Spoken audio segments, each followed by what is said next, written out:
بسم اللہ الرحمن الرحیم۔ السلام علیکم۔ رسول اکرم صلی اللہ علیہ وآلہ وسلم کی پسندیدہ ترین سبزی کے فائدے۔ طب نبوی صلی اللہ علیہ وآلہ وسلم کے حوالے سے غور کیا جائے تو کدو رسول اکرم صلی اللہ علیہ وآلہ وسلم کی پسندیدہ سبزی تھی۔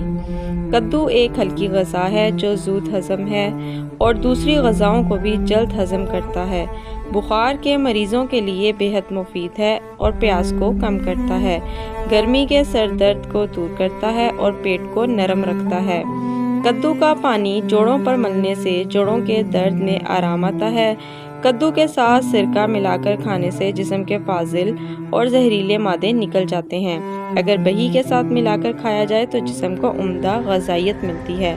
حضرت انس رضی اللہ بیان کرتے ہیں کہ درزی نے رسول اکرم صلی اللہ علیہ وسلم کی دعوت کی اور اس نے جو کی روٹی کے ساتھ کدو گوشت پکایا۔ حضور اکرم صلی اللہ علیہ وآلہ وسلم نے بڑی محبت کے ساتھ سالن سے کدو کے ٹکڑے تلاش کر کے تناول فرماتے رہے۔ گوشت کی فطرت گرم اور کدو کی سرد ہے۔ کدو کی سرد طبیعت گوشت کی گرم فطرت کو کم کر دیتی ہے اور کھانے میں اعتدال آ جاتا ہے۔ کدو کا جوس دانتوں کے امراض سے نجات کا ایک مؤثر ذریعہ ہے۔ کدو کا پانی پھنسیوں پر لگانے سے پھنسیاں ختم ہو جاتی ہیں۔